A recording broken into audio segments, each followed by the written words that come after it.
की रफ्तार। निकिता, जा जा, उसकी जिंदगी बचा ले।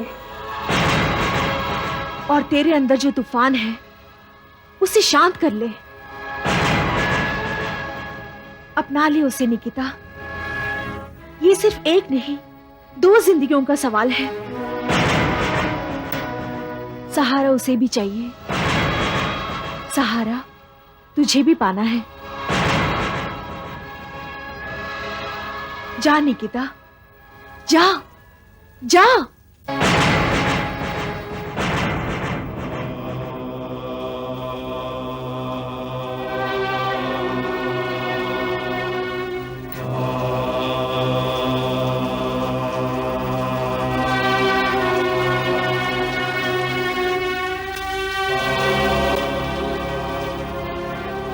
योगेश,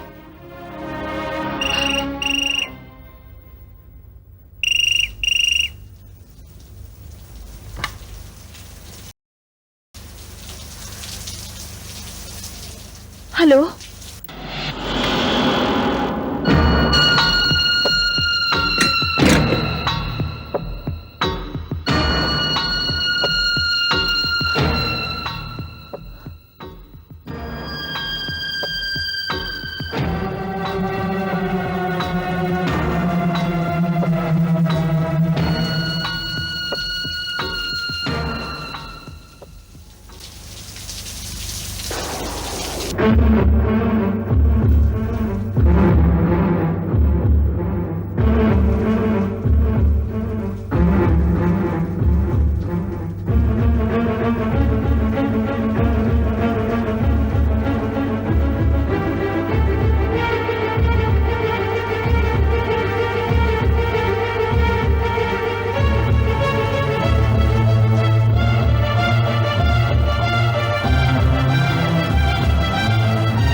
योगेश,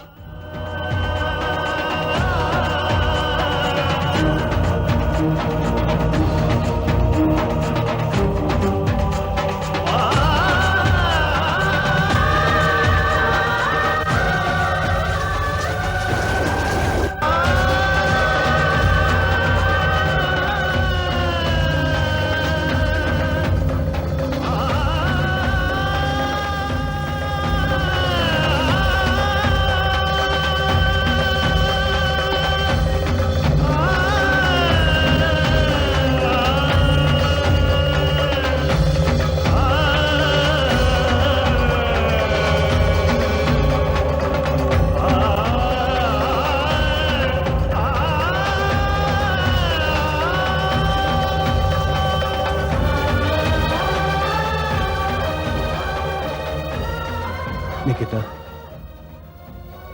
मैं तुम्हारी इस पुकार को क्या तुम्हारा इकरार समझूं? हाँ योगेश, अब तुम घर चले जाओ। नहीं निकिता, अब कौन सा घर?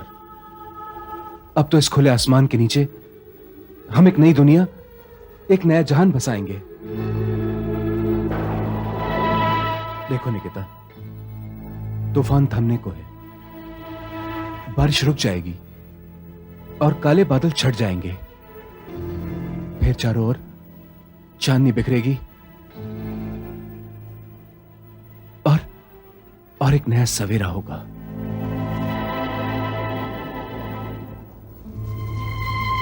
एक रात की सहारे की बात है योगेश,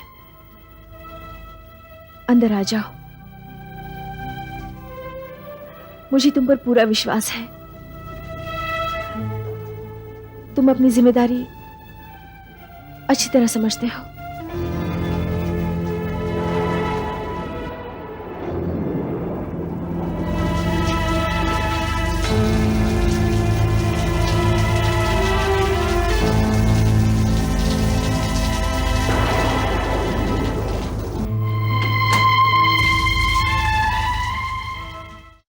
हाँ ले भैया चाय। संभाल संभाल, गर्म है।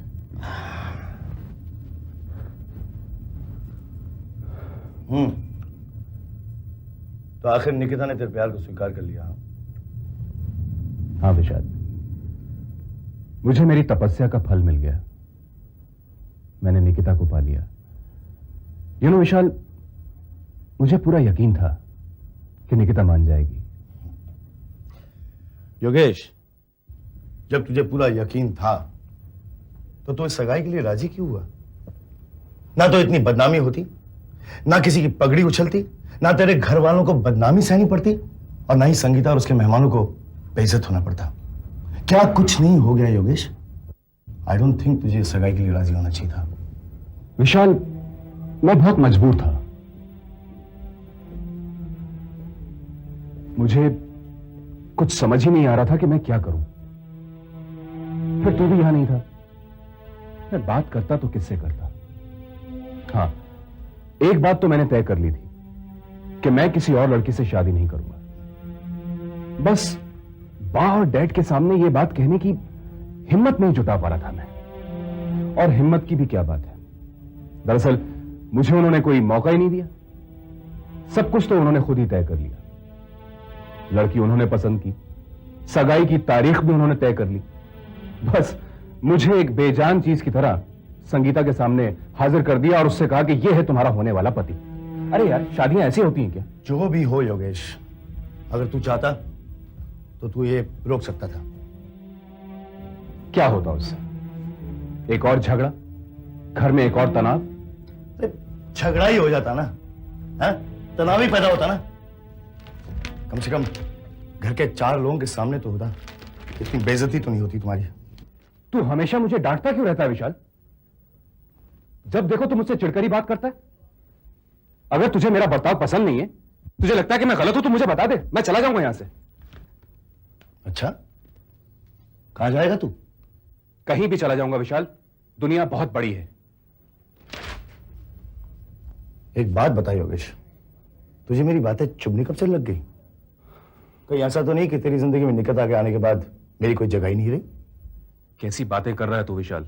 तो तू जाने की बात क्यों कर रहा है? तुझे बुरा लगे तो लगे, मैं तेरा दोस्त नहीं हूं क्या? मैं नहीं बोलूंगा तो कौन बोलेगा?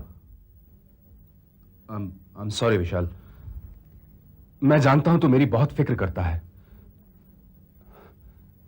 लेकिन मैं क्या करूं? पता नहीं क्यों आजकल मुझे छोटी छोटी बात पर गुस्सा आ जाता है और मैं कुछ भी बोल देता हूं। ठीक है यार, I am also very sorry यार। जो हुआ सो हुआ, लेकिन अब तुझे जल्द से जल्द निकिता से शादी कर लेनी चाहिए।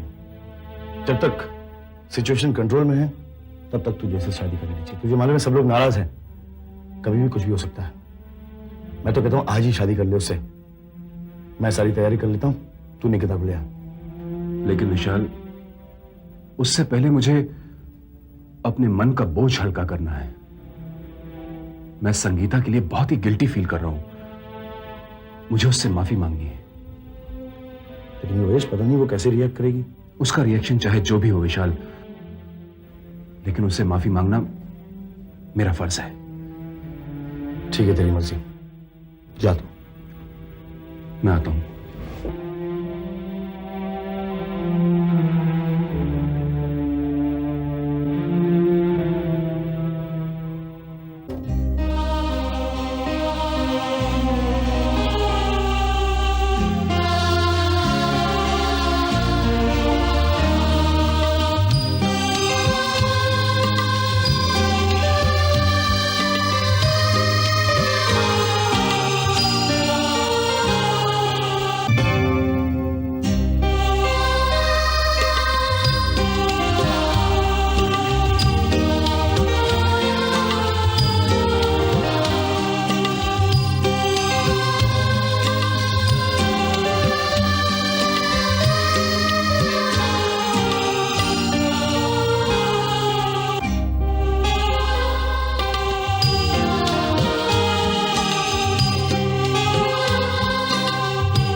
पापा,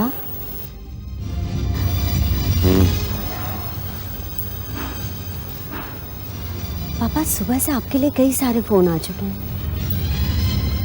मुझे किसी से बात नहीं करनी।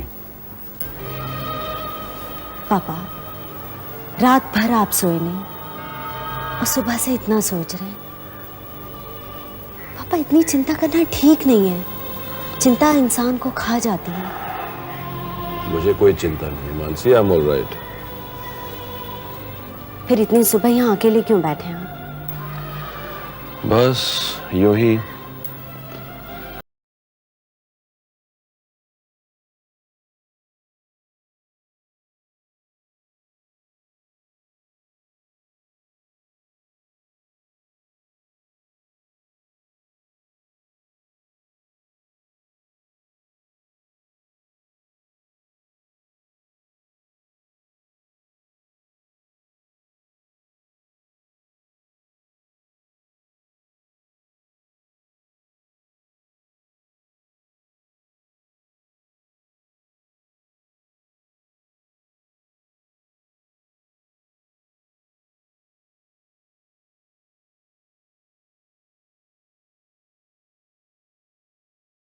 मैं टूट गया।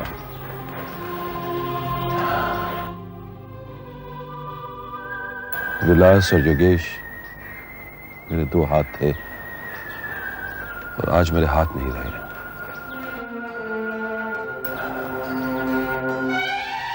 आई एम सॉरी पापा, शायद मैं भी इसके लिए जिम्मेदार हूँ। शायद मैं ये बातें वक्त पर रोक पाती। मैं समझा नहीं।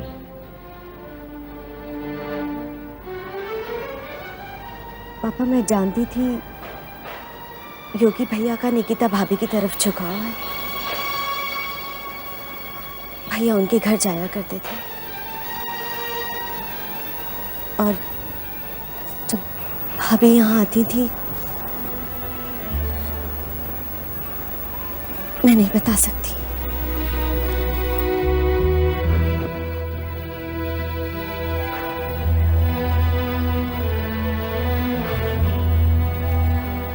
मैं किस मुंह से ये सब बातें आपको बताती पापा? मुझे शर्म आ रही थी योगी भैया पर। मुझ में हिम्मत नहीं थी कि मैं इस तरह की बातें आपके सामने करती। मेरी मर्यादा ने, मेरे संस्कारों ने मुझे रोक कर रखा था पापा। आई एम सॉरी पापा, I am really very sorry.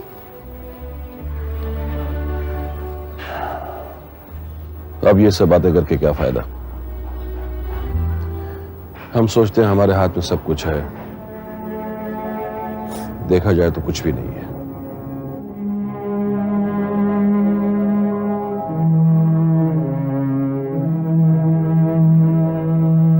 Rajeshwar जी, जो कुछ भी हुआ उसके लिए मैं बहुत शर्मिंदा हूं और आपसे माफी मांगती हूं। किसी को भी इस बात का अंदाजा नहीं था।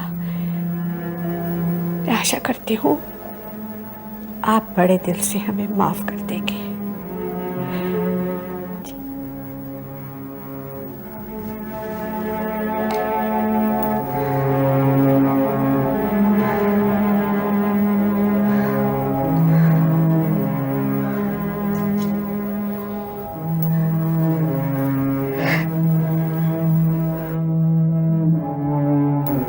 इन आंसुओं को रोको बा, उसके लिए तुम्हारे इन आंसुओं की कोई कीमत नहीं है।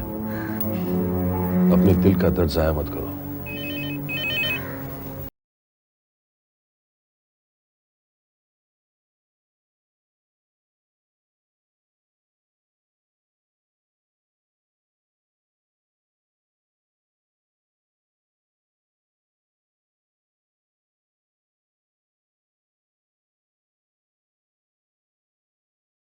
क्या बात है?